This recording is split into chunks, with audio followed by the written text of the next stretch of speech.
बिस्मिल्लाहिर्रहमानिर्रहीम, अस्सलाम वालेकुम। Welcome to my kitchen. आज मैं आपसे भिंडी गोश्त की रेसिपी शेयर कर रही हूँ जो बहुत ही मज़ेदार और बहुत ही टेस्टी बन के तैयार होगी। बहुत ही मज़ेदार इसका सालन बनता है, तो ज़रूर ट्राई कीजिएगा आप इसको। तो चलिए इसको बनाना स्टार्ट करते हैं, लेकिन उससे पहले अगर आप मेरे चैनल पर नए हैं तो काइंडली इसको सब्सक्राइब कर दें और साथ ही बेल आइकन को भी प्रेस कर दें ताकि मेरी हर नई आने वाली वीडियो की नोटिफिकेशन सबसे पहले आप तक पहुँचे। तो यहाँ पर मैंने सबसे पहले एक पतीली ले ली है, इसके अंदर हाफ़ कप में ऑयल शामिल करूँगी।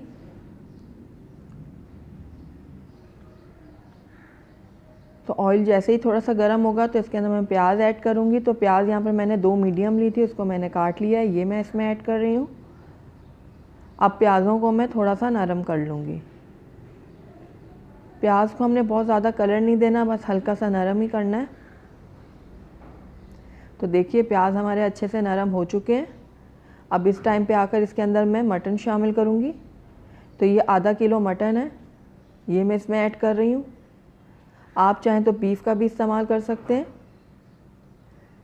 तो अब मटन को भी मैं प्याज के साथ थोड़ा सा भून लूँगी। साथ ही इसके अंदर 1 खाने का चम्मच मैं लहसुन पेस्ट भी शामिल कर रही हूँ। इसको भी मैं गोश्त के साथ अच्छे से भून लूँगी। तो ये देखिए 2 मिनट के लिए मैंने तीनों चीज़ों को अच्छे से भून लिया है।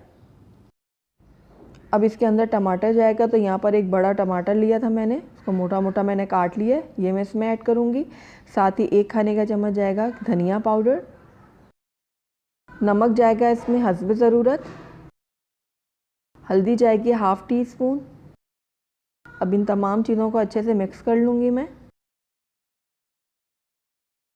तो ये देखिए मसाले अच्छे से मिक्स हो गए हैं। अब इसके अंदर मैं 1 से 1.5 गिलास पानी शामिल कर रही हूँ।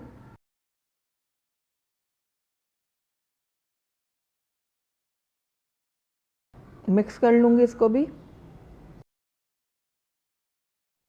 उसके बाद इसको मैं कवर कर दूँगी और हल्की आंच पे 15 मिनट के लिए पकने के लिए छोड़ दूँगी।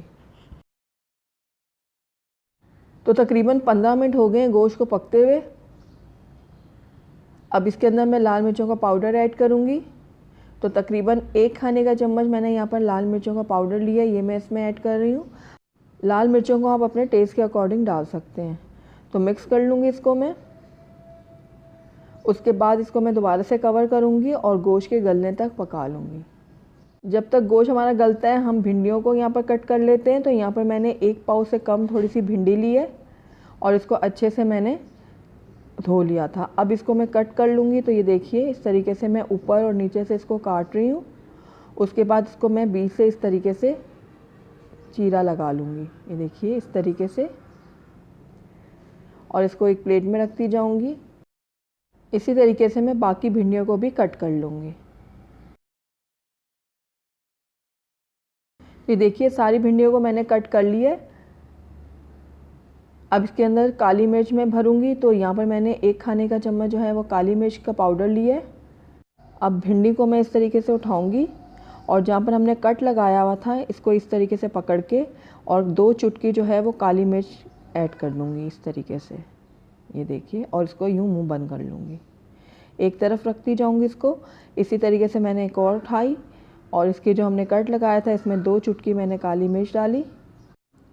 ऊपर से इसको इस तरीके से थोड़ा प्रेस कर दूंगी और एक तरफ रखती जाऊंगी। इसी तरह से मैं बाकी की भिंडियों को भी काली मिर्चों से भर लूँगी, ये देखिए इस तरीके से। तो सारी भिंडियों को मैंने भर लिया काली मिर्चों के साथ। तो आइए अब इनको हम फ्राई कर लेते हैं। तो यहाँ मैंने एक पैन ले लिया है, इसमें 4 खाने का चम्मच मैंने ऑयल शामिल किया है। ऑयल थोड़ा सा जैसे ही गर्म होगा इसके अंदर मैं भिंडियाँ ऐड कर दूँगी। ये देखिए सारी भिंडियाँ मैं फ्राई पैन में ऐड कर रही हूँ इस तरीके से। अब भिंडियों को मैं तकरीबन 1 से 1.5 मिनट के लिए फ्राई कर लूँगी।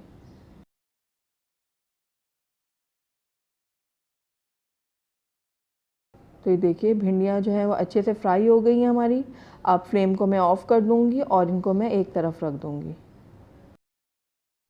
तो जब तक हम अपने मटन को देख लेते हैं। तो मटन का जो मसाला है वो अच्छे से गल चुका है, ये देखिए। अब हम अपने मटन को भी चेक कर लेते हैं। तो ये देखिए मटन भी अच्छे से गल चुका है।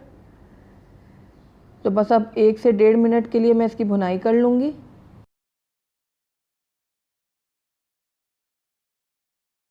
गोश्त हमारा अच्छा से भून चुका है। अब इसके अंदर 1 गिलास में पानी ऐड कर रही हूँ। मिक्स कर लूँगी इसको भी। साथ ही इसमें 3 से 4 अदद साबुत हरी मिर्चें ऐड करूँगी। इससे बहुत ही अच्छी खुशबू आएगी सालन में। कवर कर दूँगी इसको अब मैं, और एक बॉईल आने तक इसको पका लूँगी। तो ये देखिए सालन में अच्छे से उबाल आ गए। अब इसके अंदर भिंडियाँ ऐड करूँगी मैं, जो हमने फ्राई करके रखी हुई थी। तो ये देखिए सारी भिंडियाँ मैंने इसमें ऐड कर दी अच्छे से। ये जो थोड़ा सा इसमें ऑयल था ये भी मैं इसमें शामिल कर दूँगी। मिक्स कर लूँगी इसको भी।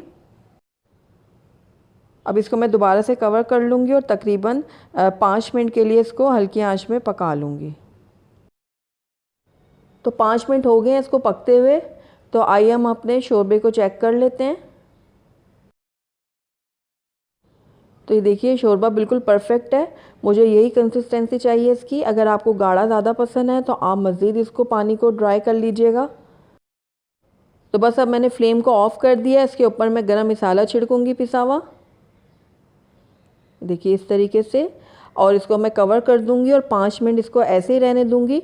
उसके बाद मैं आपको इसको डिश आउट करके दिखाती हूँ।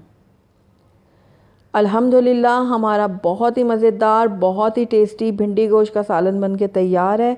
बहुत ही मज़ेदार बनता है, बहुत ही टेस्टी बनता है। आप इसको गरम गरम रोटियों के साथ सर्व करें, आपको और आपके घर वालों को ये बहुत ही पसंद आएगा। तो अगर आपको मेरी रेसिपी पसंद आई है तो इसको लाइक करें, अपने दोस्तों के साथ शेयर करें, और अगर पहली दफ़ा मेरे चैनल पे आए हैं तो काइंडली इसको सब्सक्राइब भी कर लें और साथ ही बेल आइकन को भी प्रेस कर दें, ताकि मेरी हर नई आने वाली वीडियो की नोटिफिकेशन सबसे पहले आप तक पहुँचे। और कमेंट करके मुझे ज़रूर बताइए कि आपको मेरी रेसिपी कैसे लगी। Thank you for watching. अल्लाह हाफ़िज़।